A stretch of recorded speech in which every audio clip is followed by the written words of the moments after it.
In this week's Royal Report, Meghan Markle stepped out for the first time since last week's shock announcement that she and Prince Harry will scale back their royal duties. The Duchess of Sussex visited a women's center in Vancouver yesterday. The center shared this Facebook post. It is Meghan's first public appearance since the couple decided they would split their time between Canada and the UK and work to become financially independent. The Queen has agreed to a period of transition, but the details of their new roles are still unclear. So, for some insight, let's bring in BBC News royal correspondent Jonny Dymond. So, Jonny, how significant was the Queen's statement on Monday? Well, it was hugely significant on a number of different levels. I mean, the first thing that really struck me was the fact that it was so personal. It was very candid.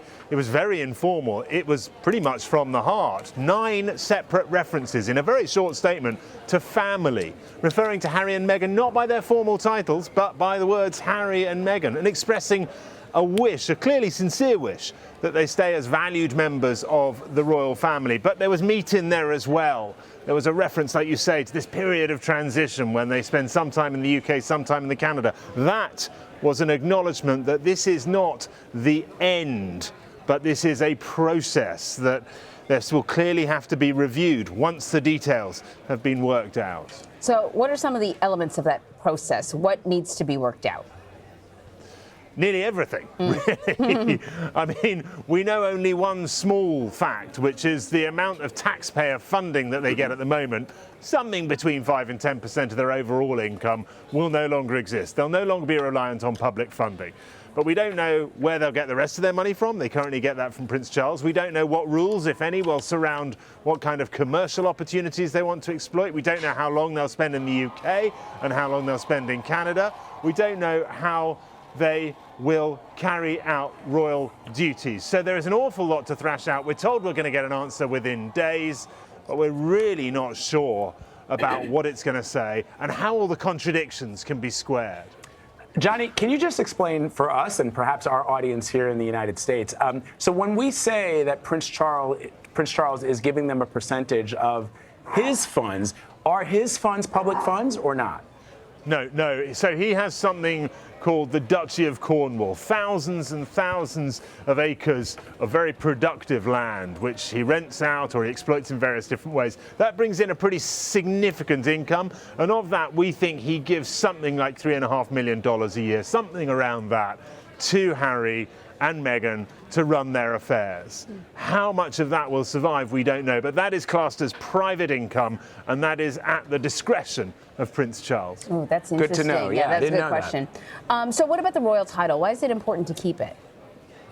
Look, it's important in 2 levels. One is because it elevates you above the sort of run-of-the-mill celebrity crowd. Oh, you're just saying it's really cool? There's very, very few people. There's very, very few people who get to call themselves their Royal Highnesses or have a dukedom.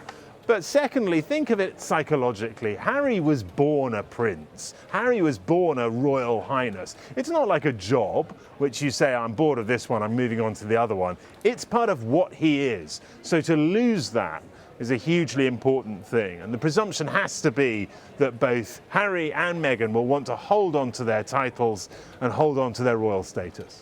Meghan's also in the news because of her big court case against a national newspaper there. The Duchess of Sussex is suing over breach of privacy, breach of copyright, and breach of data regulations. The paper has responded. What are they saying? And how could the Duchess's father turn up in court?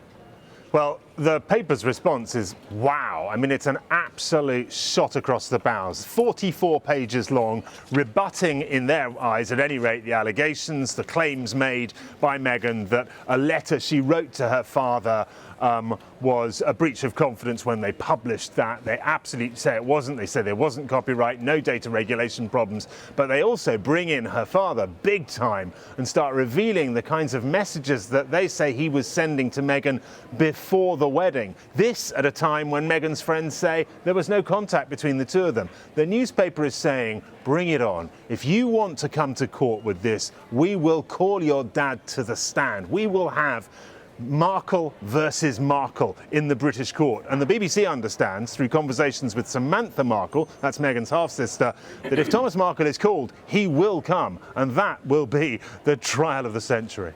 Indeed. Yeah. Jonny Dymond for us over at the BBC. Jonny, always great to talk to you. Thank you very much. Thank you.